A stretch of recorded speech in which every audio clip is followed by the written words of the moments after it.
Ishanile mathadla amahle angibingelele nginomukele emsakadweni ithonga Eswatini ehlelweni iBusiness Forum. Igama lami ngikhanyisile Mabuza kanti-ke lapha lihlelo la sibuka khona indaba zamabhizinisi. Sibuke ukuthi ingabe dinkampani etendani, sibuke amahhovisi yahulumende, sibuke nje-ke lokuthi awushintsha impilo yamaSwati. Kanti-ke namuhla sizabe silapha ehhotela lase-Hilton Garden Inn lapho khona benkathi kunemsebenzi lokugubha lusuku lwabathengi emhlabeni wonke i-World Consumer Rights Day noma-ke lusuku lwamalungelo ebathengi emhlabeni wonke. Kanti-ke lapha kufundiswe kabanzi ngawe ama-consumer rights neyokuthi ingabe yamcwa kanganani. Kulo msebenzi bokwaziwe baka-Competition Commission kanye baka-Ombudsman bebahlanganise tinkampani namahhovisi ehlukahlukene laphathelene nato-ke tindzaba tebathengi ngandlela thideni. Yase sibuke ukuthi ingabe umsebenzi uhamba kanjani. Live la kangwane lomuhla libe mdzibe munye nemhlaba wonke kugubha lilanga lemalungelo ebathengi i-World Consumer Rights Day. Lelanga leli liyayeke ligujwe njalo umhla til-15 enyangeni yeNdlovulenkulu. Kodwa-ke la kangwane likhethe kuligubha namuhla lapha ehhotela lase-Hilton Garden Inn. Kanti-ke lelanga leli seligujwe iminyaka lengama-40 emhlabeni wonke leyendlulile futhi-ke ihambisana nabo baka-Consumer International yesekelwa yinhlangano yakamhlabhlangeni ye-United Nations kanye nalabanye labasebenzisana nayo lenhlangano khona-ke emaveni emhlaba. Kanti-ke lo nyaka sicubulo sithi kuthuthuka kube nempilo lekhonsako lekahle kuwonke a just transformation to sustainable livelihoods. Sikhulumisene nalobambe kuba ngumphathi libandla lelibuke ukucudzelana eveni laseswatini Eswatini Competition Commission Sibonise Lizulu Simelane Maseko lovetile ukuthi lo msebenzi umcwa kakhulu lona njengoba bahlanganise labo labasebenzisana nawo eveni laseswatini lekuthi inhlangano letehlukahlukene letithinta umuntu-ke lokhona ukuthi agcine yathengile ekugcineni. As we've already heard, this day is celebrated globally and has been since 1983. It holds a great significance for all of us who are committed to advocating for consumers and ensuring that they are protected in today's complex and rapidly evolving marketplace. I would like to extend my sincere gratitude to our esteemed partner, the Ombudsman of Financial Services, for their invaluable collaboration in making today's event a reality. Our successful partnership has been the driving force behind consumer protection initiatives that have benefited citizens of Eswatini and the broader economy. Together, we are building a future where consumers' rights are safeguarded and where the business environment is just and equitable for all.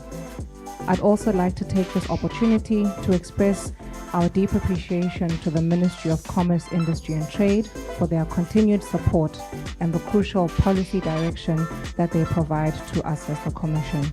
Our work aligns closely with the government's Nkwe program of action, which focuses on poverty alleviation, creating wealth, stimulating economic growth, promoting job creation, and ensuring an inclusive growth for us all. By promoting fair competition, safeguarding consumer rights, and ensuring an ethical business environment, the Commission directly contributes to the achievement of the National Development Plan and the economic growth goals as set out in the Nkwe program. We are committed to ensuring that Eswatini's economy thrives in a competitive, sustainable, and inclusive manner, where you as consumers can make informed choices and businesses can innovate without fear or unfair trade practices. The theme for this year's World Consumer Rights Day is a just transition to sustainable livelihoods. And Mr. Linda Dlamini at the Competition Commission helped us to translate this phrase ngesiswati. Ngesiswati siphokopele ukuthi sithole lushinjo lolukhonsako. And I hope we will all remember that as consumers. If there's one thing that you will take away today as a consumer, is that utawuthola lushinjo lolukhonsako if you know your rights and you enforce your rights. The theme speaks to the urgent need to address the profound challenges that are posed by climate change. As we all know, the global environmental crisis is accelerating, and the need for a shift towards sustainable and healthy livelihoods has never been more critical. This transition is not only a moral imperative because we owe it to ourselves to guarantee the planet for our future, but it is also an economic necessity. As the Commission, we are fully committed to advocating for consumer protection while at the same time pushing for a sustainable and fair economic transition. Our role as the nation's competition regulator is to ensure that businesses operate transparently, fairly, and responsibly so that consumers are not left vulnerable to exploitation or market manipulation. And I hope today each one of us is a consumer advocate. I hope we're not leaving it to the Competition Commission or the Ombuds of Financial Services to advocate for consumer rights. It starts with us. As we gather today, we are reminded of the pressing need for both stronger consumer protection and a just transition towards a greener economy. At the Commission, our mission is not to regulate, but to empower consumers with the knowledge and tools to make sustainable choices, while at the same time encouraging innovation, fairness, that promotes fairness in the market. As we celebrate this significant day, I would invite each of us here today to reflect on the rights that every consumer should enjoy: the right to safety, the right to be informed, the right to choose, the right to be heard. And I hope that we all appreciate many of the other rights that are enshrined not only in the Constitution, but in the Human Rights Charter. Before I conclude, I would like to thank our distinguished speakers for the day, including Dr. Oliver Museka, our motivational speaker and business consultant, our friends from the Competition and Consumer Protection Commission in Zambia, as well as the panelists who will be sharing their valuable insights today. Kanzi-ke umphathi wemlamuli wetindzaba tetimali Ombudsman of Financial Services Makanandlisi Simelane uvetile ngokuthi nabo-ke bayatfokota kubona lo msebenzi njengoba tinsayeya bathengile abadibana nato tingacatululeka kangcono uma tinhlangosi letihlukahlukene tingasebenzisana ngekubambisana. This theme resonates deeply with our collective responsibility as the two organizations, where we ensure not only that consumers are protected, but also ensuring that they are empowered. Consumer rights, colleagues, is sure a fundamental human right. It is a right for the consumer to be in a fair marketplace where individuals will, as already underscored by the program director, are able to have choices available to them. We come in the aspect of our overlooking dispute resolution in non-bank financial services sector. Allow me also to take the opportunity to highlight that, as Mr. Mabuza has already said, we have a wide-ranging collaboration between our two offices, particularly marked by coming together to ensure that we optimize the limited resources that we have in carrying out information dissemination, education into the country, the Kingdom of Eswatini, but more so emphasizing the rights of the person that consumes the goods that are on the shelves, as well as the services that, as the Office of the Ombudsman, we exist to resolve disputes in, while our colleagues, our brother, our sister, the Competition Commission, is looking also or mainly at products. We also confirm how in times past, and even the time that is yet to come, including today. We have collaborated in numerous programs. He has said how we are also going to Tinkundla after this was in the month of March last year, launched by the Minister of Commerce together with his counterpart in the Ministry of Tinkundla. As we celebrate Consumer Rights Day today, it is essential for every one of us to reflect on how we can apply its principles in our daily lives, both in our individual personal lives as well as in our respective assignments, offices, and consumers can make informed choices through social media, are actually either holding workshops or indeed are out there to speak to the public and share information to sort of empower them with respect to what their rights are.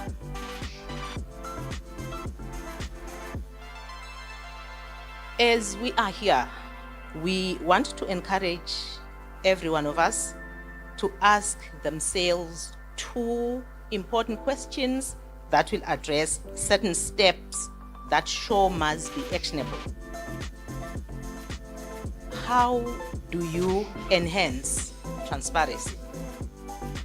How do you foster knowledge to the consumer through education? Transparency.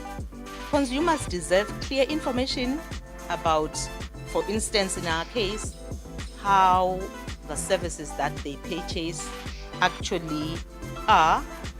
If it is an aspect of investment, they need and require to be advised appropriately before they even buy.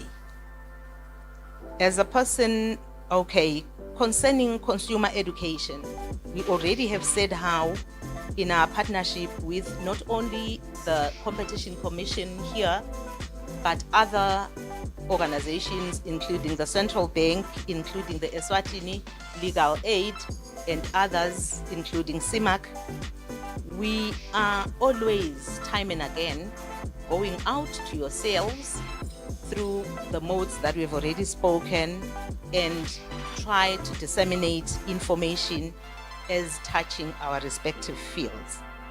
As one draws to a close,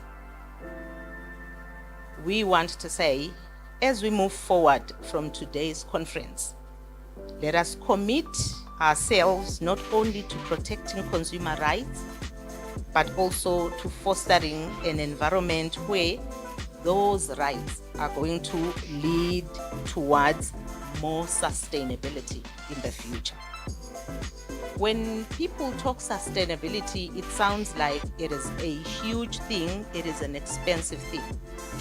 It is possible for you to practice at a small scale practices that foster sustainability, develop. We do so well aware about the concerns that our habits, as here we are consumers ourselves as well, actually put to threaten the environment.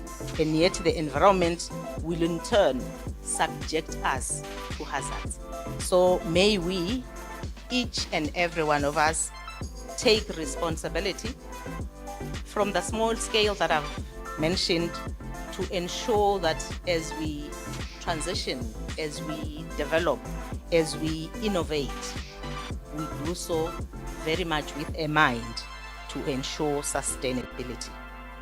Look at the existing customers to say, how do we retain them or how do we keep them? Research has it to say most of our customers, they are leaving us not because of a competitor, but they are leaving us because of our attitude. We are always concerned about getting new people, but we are not concerned about getting the ones that we already have. If you look at what we call the customer lifetime value, it says, for example, if you are dealing with a customer that is giving you 100 emalangeni every month, at the end of the year, the norm is you should get 1,200 from the customer. But that is when you are not doing anything pertaining to creating experience for the customer. But when you do something towards that, you are going to see an exponential growth in terms of the customer base, because once one receives the best experience, they don't shut mouth. They go and talk about it. So it's what people are looking for, to hear, to say what is happening out there. So people are engaging or doing business with us, not because we've gone to market. They are doing so because they've heard someone speaking about us. That's why we've seen a lot of influencer marketing trying to control the narrative out there. So that's the era that we're in, the era of customer experience. We're going to see customer experience taking over from marketing, where we're going to also look at working at the issues of retention in terms of customers, retention also in terms of employees. Because as consumers, we wouldn't want a situation where I walk into an institution and every time I walk in, I'm finding different people. Every time I'm walking in, I'm finding different people. To me, that speaks volumes to me as a consumer. So when we speak of retention, we look at retention of the customer, but also look at the retention of the employees. With this legislation, you see a burden upon these institutions to say, even your agreements, align them with the statute. I think we are all culprits here. We are all working, and we go to the banks, we take loans, you go to Bradlow's, you buy, and you don't read the minute details of these agreements, and which most of them are contrary to what this act now provides. And our ignorance then makes us to be victims when now we find ourselves probably in the courts concerning these things. But you signed this agreement, and remember that our law of contract works within the freedom to contract one, and that whatever you buy or you purchase as it is. So and that is where the understanding then must come in, to say, if now we have a Consumer Credit Act like that, which seeks to say even your prime rate, you have agreement says 13 plus prime whatever, but the statutory, when you go to court, it's 9%. So you cannot recover anything beyond that, even if I've signed a 15%, 20%, but only to find that our consumers are not aware of all these things. So I think from a legislative point of view, Mr. Mabuza, the country has tried to make inroads. It's just the appetite, I think, for the stakeholders to explore these inroads and make the consumers aware of what now is at play, because most of them, our law says ignorant of the law is not an excuse. I think lastly, you have these our brothers from India who are selling us to buy cars and all that. And the act, the Consumer Credit Act says it defines what a credit lender is. So in terms of how they couch their agreements, which are contrary to law, they act as credit lenders, which they are not. And few people don't understand that they cannot do that because they are not credit lenders. So they cannot have agreements like that because they are one selling second-hand cars that are way out of time to be within such agreements. So I have an interest to Abema Kakula's presentation. I believe law should be more preventive and protect us other than rescuing us when we're already in crisis. And now when you are highlighting these laws that we are having that are said to be protecting the consumer, but you are saying they don't have regulations. As a young person, I get to have a question: who is supposed to formulate these regulations really for the implementation of this act? Because they are not really helpful if they're going to be there and they can't be implemented. And then when we talk about these principles, we are talking about universality. When we are talking about universality, what are we talking about? We are saying consumer rights apply to all individuals without discrimination. We are talking about indivisibility, to say you cannot talk about one and leave out the other. They are all interlinked. Then we're talking about equality and non-discrimination. I think that one is clear, that we must all be treated fairly, and there must be no exploitation. Then we're talking about participation and accountability. I think it has come out from this forum as well, that it is important, whatever we are doing, we're doing it for the benefit and the sake of the people that are paying our salaries. That is our taxpayers, ne? Yeah, because we wouldn't, especially those that are in the public sector, they should remember all the time, because whatever you are doing, we are just servants. We are serving the nation.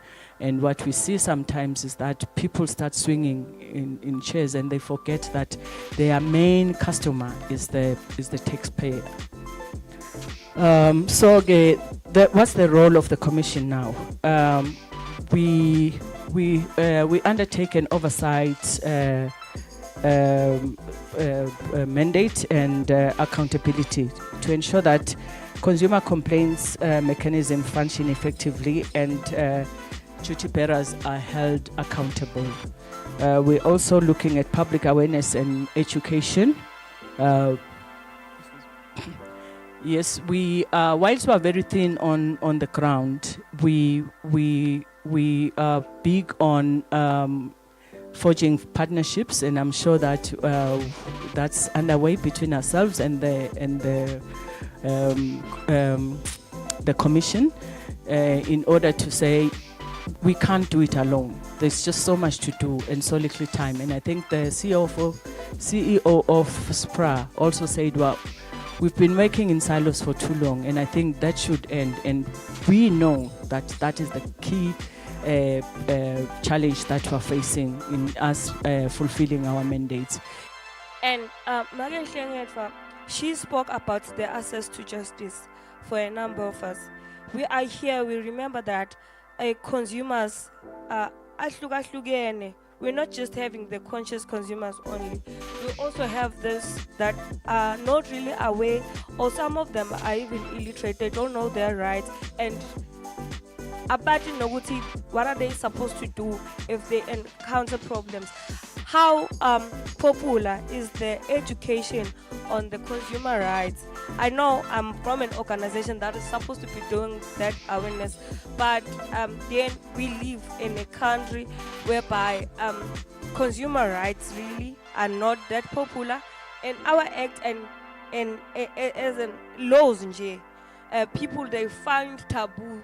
It as a taboo to question things in our country. So now when you expect me from Loma Hashe, that mistreated me, I don't even know and I don't even have the capacity to take them to court, because I don't connect afford the legal representation that I will need there. And I'm even scared of the outcomes that can happen there, because so what if I find myself to be in the wrong and I actually being the one supposed to pay, now paying this bank, these people, they have money, I have nothing in my own name. Now I wanted to pose a challenge to the House to say part of the challenges that we are encountering here, particularly with regard to the consumer, is that where sectors are driven by profits as opposed to people-centric, kind of services, it becomes a challenge, because even withholding the different sectors accountable on the unfair practices and unjust practices becomes another challenge, because we are all in our different corners. Dr. Seka had actually mentioned that the issue around collecting data is very critical. And I want to pose this challenge to ask in the House Competition Commission, what sort of data do you have in terms of the sectors that are the ones that are most likely perpetuating, this injustice to consumers, first and foremost? Kanti-ke kuwo lo msebenzi kube sekuba nelithuba lokuthi kukhulumisane abantu abachamuka endaweni ehlukahlukene, kufaka ekhathi ihhovisi belibuke kunyukubete abemvelo evela Eswatini Environmental Authority, nabakade bakhona babuke emazinga baka Eswatini bakhona nalababuke, bona-ke bathengisi namakhasimende, peculiar people, kanye-ke nalabanye labahlukahlukene. Lo msebenzi lona bowukade ulethwe ngumsakazi wethu ngeMaswati bukhoma kusukela ekuseni ngensimbi yemfica kwade kwashaya insimbi yekucala emini. Sibakhuluma sodwa amahle ehlanganyela nasehlelweni lethu Business Farm ethembe ukuthi njengoba sonke sibathengi lokho sibukela lo msakazo sesivile ukuthi ngabe amalungelo ethu njengebathengi asime ngakuphi nokuthi mangabe kukhona mhlambe dikhali esinato ngukuphi la kufanele ukuthi sivele sitimikise ngakhona. Mina ngizisa ubusuku lobuhle neviki elihle nayigcwele ubusisa ngizalama kahle.